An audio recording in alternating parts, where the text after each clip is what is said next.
Topic is properties of base. तो base की generally हम रिएक्शन एसिड के साथ ही पढ़ेंगे।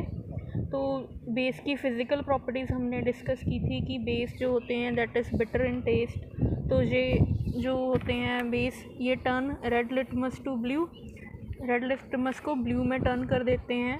और बेस की जो एसिड के साथ रिएक्शन होती है, जो हमने एसिड की बेस के साथ रिएक्शन की थी और बेस की एसिड के साथ, तो ये सेम होती है। इसे न्यूट्रलाइजेशन रिएक्शन बोला जाता है। Neutralisation reaction. तो कोई भी बेस है सोडियम हाइड्रोक्साइड, तो इसे एसिड के साथ रिएक्ट करवा रहे हैं हम, तो ये सॉल्ट क्या होगा, NaCl प्लस वाटर रिमूव होएगा। तो कुछ क्वेश्चन डिस्कस करते हैं कि जो बेसिस होते हैं और एसिड होते हैं उनमें कॉमन क्या है। तो जो बेसिस है या एसिड है, एसिड जो है वो आयन रिलीज़ करता है H पॉजिटिव, जो बेस है वो H पॉजिटिव को एक्सेप्ट करेगा, ये H पॉजिटिव को डोनेट करेगा, बेस H पॉजिटिव को एक्सेप्ट करेगा, गेन करेगा।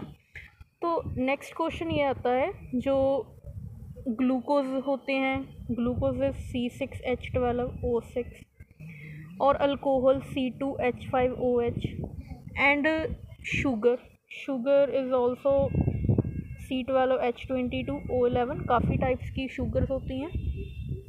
तो शुगर, इन सभी में हाइड्रोजन है और इसमें OH भी है, इसमें हाइड्रोजन है। तो ये इन्हें हम बेस और एसिड क्यों नहीं कहते? जब हम शुगर को वाटर में डिज़ोल्व करेंगे या अल्कोहल को वाटर में डिज़ोल्व करेंगे तो ये H पॉजिटिव रिलीज़ नहीं करते, ना ही H पॉजिटिव रिलीज़ करेंगे ना OH नेगेटिव। तो अगर ये H पॉजिटिव रिलीज़ करते तभी हम इसे एसिड बोलते हैं, अगर OH नेगेटिव रिलीज़ करते तभी इन्हें बेस बोलते हैं। तो दोनों में से कुछ भी रिलीज़ नहीं करते, जिसकी वजह से हम इन्हें ना तो एसिड और ना बेस बोलते हैं, चाहे इनमें हाइड्रोजन और OH आयंस प्रेजेंट है। ठीक है। Topic is importance of pH value in everyday life.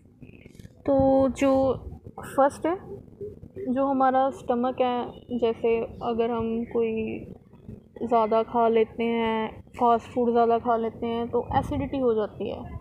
Acidity कैसे पता चलता है? तो क्या होता है कि स्टमक की pH वैल्यू इंक्रीज़ हो जाती है। तो अगर एसिड को न्यूट्रलाइज़ करना हो तो हम उससे न्यूट्रलाइज़ करने के लिए कोई भी इनो एंटासिड यूज़ करते हैं।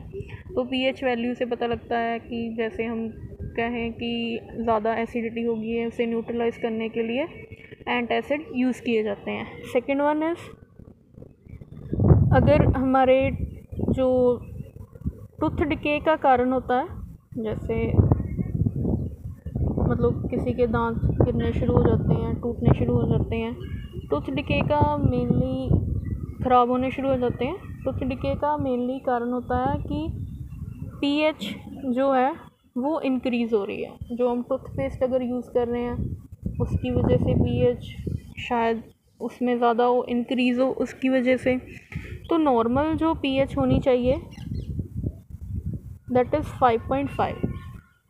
एसिडिक थोड़ी कम एसिडिक हो, ज़्यादा एसिडिक ना हो। अगर 5.5 से ज़्यादा इंक्रीज़ करेगी वैल्यू तो टूथ डिके होना स्टार्ट हो जाता है। थर्ड वन क्या है कि जो प्लांट्स होते हैं, प्लांट्स एंड एनिमल्स, वो pH वैल्यू से सेंसिटिव होते हैं। जैसे कि एक नीटल प्लांट है, ये एसिड रिलीज़ करता है। अगर नीटल प्लांट होता है, जब ये एसिड रिलीज़ करता है नीटल प्लांट, अगर किसी के टच में आए तो अगर लाइक स्टिंग होता है ना, जैसे कोई किसी को बाइट कर रहा हो, तो वो नीटल प्लांट एसिड रिलीज़ करता है। Similarly in case of animal, जो वेस्प होती है, येलो वेस्प,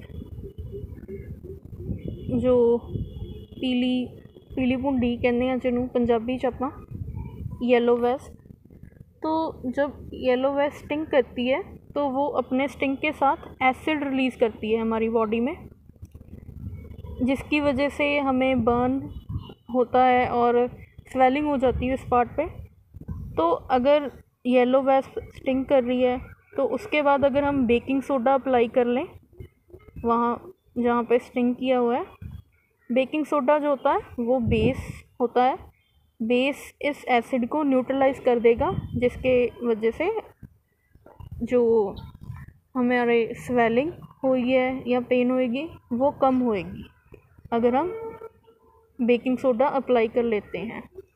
नेक्स्ट जो सॉयल है, हम सॉयल में एग्रीकल्चर में सॉयल वगैरह यूज़ करते हैं, तो सॉयल की पीएच एल्केलाइन होनी चाहिए, मतलब बेसिक होना चाहिए थोड़ा।